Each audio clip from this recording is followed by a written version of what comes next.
AP ప్రభుత్వ ప్రధాన కార్యదర్శిగా నీరబ్ కుమార్ ప్రసాద్ పదవీ బాధ్యతలు స్వీకరించారు. నీరబ్ కుమార్ ప్రసాద్ ను సీఎస్ గా నియమిస్తూ రాష్ట్ర సాధారణ పరిపాలనా శాఖ జీఓఆర్టీ సంఖ్య 1034 ద్వారా ఆదేశాలు జారీ చేశారు.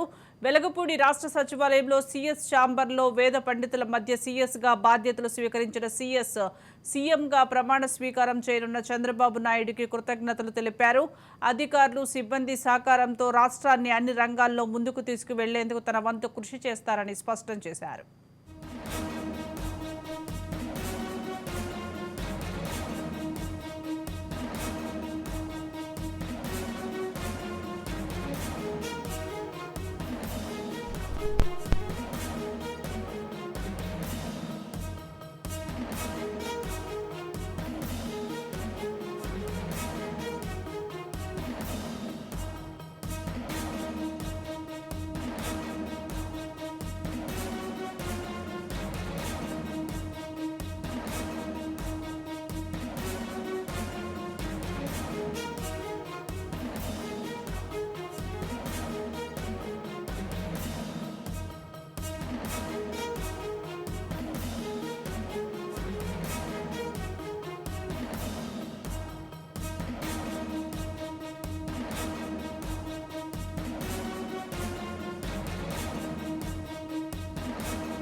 ఏపీ ప్రభుత్వ ప్రధాన కార్యదర్శిగా నీరబ్ కుమార్ ప్రసాద్ పదవీ బాధ్యతలు స్వీకరించారు. నీరబ్ కుమార్ ప్రసాద్ ను సీఎస్ గా నియమిస్తూ రాష్ట్ర సాధారణ పరిపాలనా శాఖ జీఓఆర్టీ సంఖ్య 1034 ద్వారా ఆదేశాలు జారీ చేశారు. వెలగపూడి రాష్ట్ర సచివాలయంలో సీఎస్ ఛాంబర్లో వేద పండితుల మధ్య సీఎస్ గా బాధ్యతలు స్వీకరించారు.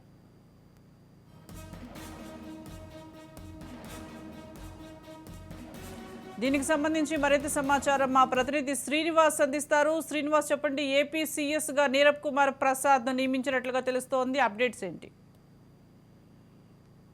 ఆంధ్రప్రదేశ్ కొత్త ప్రభుత్వం ఏర్పాటుకు ముందే కొత్త సీఎస్ ని నియమించడం జరిగింది. ఇప్పటి వరకు ఉన్నటువంటి సీఎస్ జవహర్ రెడ్డి మీద అనేక ఆరోపణల నేపథ్యంలో కూడా ముఖ్యమంత్రిగా ప్రమాణ స్వీకారం చేయడానికి ముందే ప్రభుత్వానికి సంబంధించినటువంటి ముఖ్యమంత్రి ప్రమాణ స్వీకారం సంబంధించిన అనేక ఏర్పాట్లకు సంబంధించిన అంశాన్ని పరిశీలించేందుకు, అంతేకాకుండా రానున్న ప్రభుత్వాన్ని ప్రతిష్టాత్మకంగా ముందుకు తీసుకెళ్లేందుకు కూడా కొత్త సీనియర్ ఐఏఎస్ అధికారిని తీసుకోవాలని చెప్పంటూ కూడా ముందు సీనియర్ అధికారికి ప్రయారిటీ ఇవ్వాలంటూ కూడా ఆదేశాల నేపథ్యంలో నీరబ్ కుమార్ ప్రసాద్ ని సీనియర్ ఐఏఎస్ ని కూడా ఈ రోజు సీఎస్ గా బాధ్యతలు తీసుకోవడం జరిగింది. ఆయన రోజు ఉదయం ముఖ్యమంత్రిగా నారా చంద్రబాబు నాయుడిని కలిసి ఆ తర్వాత ఆయన ఛాంబర్ లో సీఎస్ ఛాంబర్ లో కూడా ఆయన బాధ్యతలు చేపట్టడం జరుగుతుంది. ఆయన ఇంతవరకు కూడా అటవీ పర్యావరణ శాఖ ప్రధాన కార్యదర్శిగా ఉన్నారు. అంటే ఆయనకి అంటే ప్రయారిటీలో ఉన్న భాగంగా ఐఏఎస్ లలో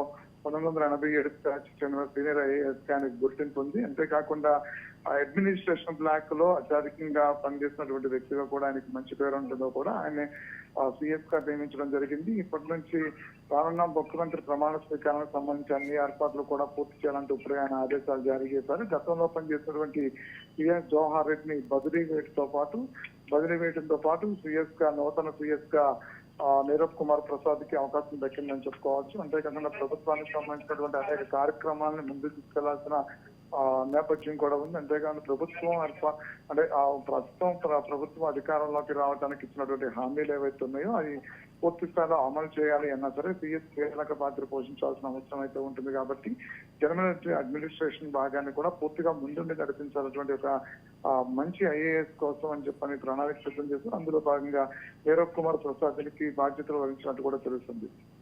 రైట్, థ్యాంక్ యూ శ్రీనివాస్.